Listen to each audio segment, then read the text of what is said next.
ವೀಕ್ಷಕರೇ, ಮತ್ತೊಂದು ಗೃಹಲಕ್ಷ್ಮಿ ಯೋಜನೆ ಅಪ್ಡೇಟ್ಗೆ ಸ್ವಾಗತ. ಹೌದು ವೀಕ್ಷಕರೇ, ಇವತ್ತು ಕೂಡ ಸೆಪ್ಟೆಂಬರ್ 12 ತಾರೀಕು ಇರೋದರಿಂದ ಖಂಡಿತವಾಗಿ ಕೂಡ ಪ್ರತಿಯೊಂದು ಗೃಹಲಕ್ಷ್ಮಿ ಫಲಾನುಭವಿ ಖಾತೆಗಳಿಗೆ, ಅದರಲ್ಲಿ ಕೂಡ ಒಂದಿಷ್ಟು ಜಿಲ್ಲೆಗಳಿಗೆ ಮಾತ್ರ ಇಲ್ಲಿ ಹಂತಗಳಾಗಿ ಹಣವನ್ನು ಬಿಡುಗಡೆ ಆಗ್ತಾ ಇರುವಂಥದ್ದು.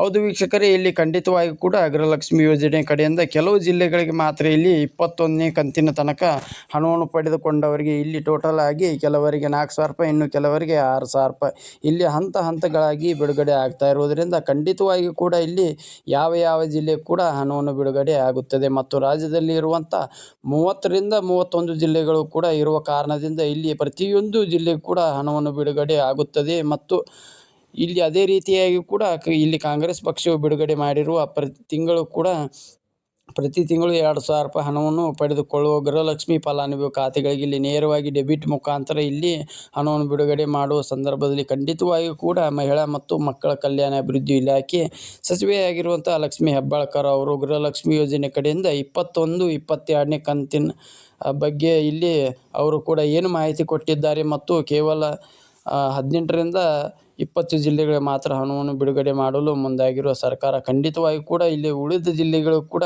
ಇಲ್ಲಿ ಯಾವ ರೂಲ್ಸ್ಗಳು ಕೂಡ ಪಾಲಿಸಿದರೆ ಹಣವನ್ನು ಬರುತ್ತದೆ. ಮತ್ತು ಇದೀಗ ಬಂದ ಮಾಹಿತಿಯಾಗಿರುವುದರಿಂದ ವೀಕ್ಷಕರೇ, ರಾಜ್ಯದಲ್ಲಿರುವಂಥ ಪ್ರತಿಯೊಂದು ಜಿಲ್ಲೆಗಳು ಕೂಡ ಹಲವು ಹಣವನ್ನು ಬಿಡುಗಡೆ ಆಗುತ್ತಿದೆಯಾ ಮತ್ತು ಏನೇನು ಮಾಹಿತಿ ಬಂದಿದೆ ಏನಿಲ್ಲ ಅಂತ ನಾವು ಸಂಪೂರ್ಣವಾದ ಮಾಹಿತಿಯನ್ನು ಈ ಒಂದು ವಿಡಿಯೋದಲ್ಲಿ ಪೂರ್ಣವಾದ ಮಾಹಿತಿಯನ್ನು ತಿಳಿದುಕೊಳ್ತಾ ಹೋಗ್ಬೋದು. ಹೌದು ವೀಕ್ಷಕರೇ, ನೋಡಿ, ಇಲ್ಲಿ ನೀವೇನಾದರೂ ಇಲ್ಲಿ ಫಸ್ಟ್ ಟೈಮ್ ನಮ್ಮ ಚಾನಲ್ಗೆ ಹೊಸಬರಾಗಿ ವಿಡಿಯೋನ ನೋಡ್ತಾ ಇದ್ದರೆ ನೋಡಿ ತಪ್ಪದೇ ನೀವು ಒಂದು ವಿಡಿಯೋನು ನೀವು ಎಲ್ಲಿ ಸ್ಕಿಪ್ ಮಾಡದೆ ಪೂರ್ತಿಯಾಗಿ ನೋಡಿ. ಏಕೆಂದರೆ ಅರ್ಧಂಬರ್ಧ ವಿಡಿಯೋನ ನೋಡ್ತಾ ಇದ್ದರೆ ನಿಮಗೆ ಯಾವುದೇ ರೀತಿಯಾಗಿ ಕೂಡ ಮಾಹಿತಿ ಗೊತ್ತಾಗೋಲ್ಲ. ಅದಕ್ಕಾಗಿ ಖಂಡಿತವಾಗಿ ಕೂಡ ನೀವೇನಾದರೂ ಫಸ್ಟ್ ಟೈಮ್ ನಮ್ಮ ಚಾನಲ್ಗೆ ಹೊಸಬರಾಗಿ ಚಾನಲ್ ನೋಡ್ತಾ ಇದ್ದರೆ ಸಬ್ಸ್ಕ್ರೈಬ್ ಮಾಡಿ, ಅದೇ ರೀತಿಯಾಗಿ ಪಕ್ಕದಲ್ಲಿರುವಂಥ ಬೆಲ್ ಐಕನ್ ಕೂಡ ಕ್ಲಿಕ್ ಮಾಡಿ. ಹೌದು ವೀಕ್ಷಕರೇ, ತಪ್ಪದೆ ನೀವು ಈ ಒಂದು ವಿಡಿಯೋನು ನೀವು ಎಲ್ಲಿ ಸ್ಕಿಪ್ ಮಾಡದೆ ಪೂರ್ತಿಯಾಗಿ ನೋಡಿ. ಏಕೆಂದರೆ ಖಂಡಿತವಾಗಿ ಕೂಡ ಪೂರ್ಣವಾದ ಮಾಹಿತಿ ಗೊತ್ತಾಗುತ್ತೆ. ಹಾಗಿದ್ದರೆ ಬನ್ನಿ, ಇವತ್ತು ಕೂಡ ಇಲ್ಲಿ ಯಾವ ಜಿಲ್ಲೆಗಳಿಗೂ ಹಣ ಬಂದಿದೆ ಮತ್ತು ಖಂಡಿತವಾಗಿ ಕೂಡ ಈ 2 ನಿಯಮಗಳನ್ನು ಕೂಡ ಪಾಲಿಸಿದರೆ ಮಾತ್ರ ಈ 18ರಿಂದ 20 ಜಿಲ್ಲೆಗಳಿಗೆ ಇರುವ ಫಲಾನುಭವಿ ಖಾತೆಗಳಿಗೆ ಕೂಡ ಇಲ್ಲಿ ಯಾವ ರೀತಿಯಾಗಿ ಕೂಡ ಗೃಹಲಕ್ಷ್ಮಿ ಯೋಜನೆ ಕಡೆಯಿಂದ ಹಣವನ್ನು ಪಡೆದುಕೊಳ್ಳಬಹುದು ಅಂತ ನಾವಿಲ್ಲಿ ಅದನ್ನು ಕೂಡ ಸ್ವಲ್ಪ ಮಾಹಿತಿಯನ್ನು ತಿಳಿದುಕೊಳ್ತಾ ಹೋಗಬಹುದು. ಹೌದು ವೀಕ್ಷಕರೇ, ನೋಡಿ, ಇಲ್ಲಿ ಈಗಾಗಲೇ ರಾಜ್ಯದಲ್ಲಿರುವಂಥ ಪ್ರತಿಯೊಂದು ಜಿಲ್ಲೆಗೂ ಕೂಡ ಕೊಟ್ಟಿರೋ ಪ್ರಕಾರ 30ರಿಂದ 31 ಜಿಲ್ಲೆಗಳು ಕೂಡ ಇರುವ ಕಾರಣದಿಂದ ಇಲ್ಲಿ ಪ್ರತಿಯೊಬ್ಬರಿಗೂ ಟೋಟಲ್ ಆಗಿ 4,000 ರೂಪಾಯಿ ಮತ್ತು ಅಂದರೆ ಇಲ್ಲಿ 22, 23ನೇ ಕಂತು ಎಷ್ಟಾಯಿತು ಅಂದರೆ ಟೋಟಲ್ ಆಗಿ 4,000 ರೂಪಾಯಿ ಮತ್ತು ಇನ್ನು ಕೆಲವರಿಗೆ 6,000 ರೂಪಾಯಿ ಹಣವನ್ನು ಹಂತಗಳಾಗಿ ಬಿಡುಗಡೆ ಮಾಡುವ ಸರ್ಕಾರ ಖಂಡಿತವಾಗಿ ಕೂಡ ಪ್ರತಿಯೊಬ್ಬರಿಗೂ ಕೂಡ ಇಲ್ಲಿ ತಪ್ಪದೇ ಹಣವನ್ನು ಬಿಡುಗಡೆ ಆಗಲೇಬೇಕು. ಹೌದು, ಖಂಡಿತವಾಗಿ ಕೂಡ ಇಲ್ಲಿ ಯಾವ ಜಿಲ್ಲೆಗೆ ಕೂಡ ಹಣವನ್ನು ಬಿಡುಗಡೆ ಆಗ್ತಾ ಇದೆ ಮತ್ತು ರಾಜ್ಯದಲ್ಲಿರುವಂಥ 30ರಿಂದ 31 ಜಿಲ್ಲೆಗಳು ಕೂಡ ಇಲ್ಲಿ ಹಣವನ್ನು ಬಿಡುಗಡೆ ಮಾಡುತ್ತಾರೆ ಮತ್ತು ಉಳಿದ ಜಿಲ್ಲೆಗಳು ಕೂಡ ಇಲ್ಲಿ ಏಕೆ ಹಣವನ್ನು ಬಿಡುಗಡೆ ಮಾಡಲ್ಲ ಅಂತ ಇಲ್ಲಿ ಅದನ್ನು ಕೂಡ ನಾವು ತಿಳಿದುಕೊಳ್ತಾ ಹೋಗಬಹುದು. ಜೊತೆಗೆ ನೋಡಿ ಸ್ನೇಹಿತರೆ, ಇಲ್ಲಿ ಖಂಡಿತವಾಗಿ ಕೂಡ 21ನೇ ಕಂತಿನ ಹಣ ಮತ್ತು ಪಡೆದುಕೊಂಡವ್ರಿಗೆ ಮಾತ್ರ ವೀಕ್ಷಕರೇ ನಾನು ಪ್ರತಿಯೊಂದು ವಿಡಿಯೋದಲ್ಲಿ ಹೇಳಿರುವ ಹಾಗೆ ಈ ವಿಡಿಯೋದಲ್ಲಿ ಕೂಡ ಹೇಳ್ತಾ ಇದ್ದೀನಿ. ಈಗಾಗಲೇ ಗೃಹಲಕ್ಷ್ಮಿ ಯೋಜನೆ ಕಡೆಯಿಂದ 21ನೇ ಕಂತಿನ ತನಕ ಹಣವನ್ನು ಮಾತ್ರ ಬಿಡುಗಡೆ ಆಗಿರುವಂಥದ್ದು. ಹೌದು, ಏನೆಂದರೆ 21ನೇ ಕಂತಿನ ಅಂದರೆ ತಿಂಗಳಿಗೆ 2,000 ರೂಪಾಯಿ ಹಣ ಬಂದರೆ ಇಲ್ಲಿ ನೋಡಿ ವೀಕ್ಷಕರೇ, 21ನೇ ಕಂತು ಟೋಟಲ್ ಆಗಿ ಇಲ್ಲಿ ಅಂದರೆ 1ಲಿಂದ 21ನೇ ಕಂತಿನ ತನಕ ಪಡೆದುಕೊಂಡವರಿಗೆ 42,000 ರೂಪಾಯಿ ಹಣ ಆಯಿತು. ಹೌದು ವೀಕ್ಷಕರೇ, ಹಣವನ್ನು ಪಡೆದುಕೊಂಡವರಿಗೆ ಟೋಟಲ್ ಆಗಿ 21ನೇ ಕಂತು ಪಡೆದವರಿಗೆ ಟೋಟಲ್ ಆಗಿ 42,000 ಆಯಿತು.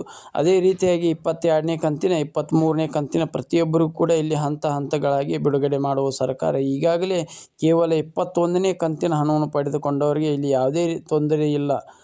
22ನೇ ಕಂತಿನ 23ನೇ ಕಂತಿನ ಮತ್ತು ಅದೇ ರೀತಿಯಾಗಿ ಕೂಡ 23ನೇ ಕಂತಿನ ಮತ್ತು ಅದೇ ರೀತಿಯಾಗಿ ಕೂಡ 24ನೇ ಕಂತಿನ ಟೋಟಲ್ ಆಗಿ April, May, June, July total ಆಗಿ 3ರಿಂದ 4 ಕಂತಿನ ಒಟ್ಟಿಗೆ ಬಿಡುಗಡೆ ಮಾಡುವ ಮೂಲಕ ಒಂದು ಮಾಹಿತಿ ಕೊಟ್ಟಿರುವಂಥದ್ದು. ಖಂಡಿತವಾಗಿ ಕೂಡ ಪ್ರತಿಯೊಂದು ಜಿಲ್ಲೆಗೂ ಕೂಡ ಇಲ್ಲಿ ನಾವು ತಪ್ಪದೇ ಹಣವನ್ನು ಬಿಡುಗಡೆ ಮಾಡುತ್ತೇವೆ ಎಂಬ ಒಂದು ಮಾಹಿತಿ ಕೊಟ್ಟಿರುವಂಥದ್ದು. ಹೌದು ಸ್ನೇಹಿತರೆ, ತಪ್ಪದೇ ಪ್ರತಿಯೊಂದು ಜಿಲ್ಲೆಯೂ ಕೂಡ ಅಂಥವರು ಕೊಟ್ಟಿರುವಂಥದ್ದು. ಎಲ್ಲ ಜಿಲ್ಲೆಗಳಿಗೂ ಕನ್ಸಿಡರೇಟ್ ಆಗಿರೋದರಿಂದ ಖಂಡಿತವಾಗಿ ಕೂಡ ಮೊದಲನೇ ಹಂತದಲ್ಲಿ ಬರುವಂಥ ಒಂದಿಷ್ಟು ಜಿಲ್ಲೆಗಳು ಮತ್ತು ಎರಡನೇ ಹಂತದಲ್ಲಿ ಬರುವಂಥ ಒಂದಿಷ್ಟು ಜಿಲ್ಲೆಗಳು ಇಲ್ಲಿ ಜಿಲ್ಲೆಗಳಿಗೂ ಕೂಡ ಅವರು ವಿಂಗಡಣೆ ಮಾಡಿರುತ್ತಾರೆ. ಏಕೆಂದರೆ ನೋಡಿ, ಅಂದಾಜಾಗಿ ರಾಜ್ಯದಲ್ಲಿರುವಂಥ 1,30,00,000 ಫಲಾನುಭವಿ ಇಲ್ಲಿ ಇರುವುದರಿಂದ ಕೆಲವು ಜಿಲ್ಲೆಗಳಿಗೆ ಇಲ್ಲಿ ಹಂತಗಳಾಗಿ ತಪ್ಪದೆ ಹಣವನ್ನು ಬಿಡುಗಡೆ ಮಾಡುತ್ತಾರೆ. ಹಾಗಿದ್ರೆ ಇಲ್ಲಿ ಯಾವ ಜಿಲ್ಲೆಗೆ ಅಂತ ನಾವು ನೋಡ್ತಾ ಹೋದರೆ, ನೋಡಿ ವೀಕ್ಷಕರೇ, ಈ ಕಡೆ ಉತ್ತರ ಕರ್ನಾಟಕ, ಆ ಕಡೆ ದಕ್ಷಿಣ ಕರ್ನಾಟಕ ಕೂಡ ಇರುವ ಜಿಲ್ಲೆಗಳಾಗಲಿ. ಸೊ ಖಂಡಿತವಾಗಿ ಕೂಡ ಯಾವ ಜಿಲ್ಲೆಗೆ ಅಂತ ನೋಡ್ತಾ ಹೋದರೆ, ನೋಡಿ ಇಲ್ಲಿ ಹಾವೇರಿ ಜಿಲ್ಲೆ, ಗದಗ ಮತ್ತು ಧಾರವಾಡ ಜಿಲ್ಲೆ, ದಾವಣಗೆರೆ, ಕೋಲಾರ, ಮಂಗಳೂರು, ಮಡಿಕೇರಿ, ಮಂಡ್ಯ, ಉಡುಪಿ, ಚಾಮರಾಜನಗರ, ಬಳ್ಳಾರಿ, ಚಿತ್ರದುರ್ಗ, ತುಮಕೂರು, ರಾಯಚೂರು, ವಿಜಯಪುರ, ಗುಲ್ಬರ್ಗ, ಧಾರವಾಡ, ಗದಗ, ಬೆಂಗಳೂರು ಗ್ರಾಮಾಂತರ ಮತ್ತು ಇನ್ನಷ್ಟು ಜಿಲ್ಲೆಗಳು ಹಂತಗಳಾಗಿ ಇದ್ದಿರುವಂಥದ್ದು. ಹೌದು ವೀಕ್ಷಕರೇ, ಖಂಡಿತವಾಗಿಯೂ ಕೂಡ ಇಲ್ಲಿ ಎಷ್ಟು ಜಿಲ್ಲೆಗಳು ಕೂಡ ಇರುವ ಕಾರಣದಿಂದ ನೋಡಿ, ಖಂಡಿತವಾಗಿಯೂ ಕೂಡ ತಪ್ಪದೇ ಪ್ರತಿಯೊಂದು ಜಿಲ್ಲೆಗೂ ಕೂಡ ಇಲ್ಲಿ ಕೆಲವು ಹಂತಗಳಾಗಿ ಇಲ್ಲಿ ಹಣವನ್ನು ಬಿಡುಗಡೆ ಆಗ್ತಾ ಇರುವಂಥದ್ದು. ಖಂಡಿತವಾಗಿ ಕೂಡ ಇಲ್ಲಿ ಪ್ರತಿಯೊಂದು ಜಿಲ್ಲೆಗೂ ಅಂತ ಅನ್ವಯ ಆಗುತ್ತದೆ.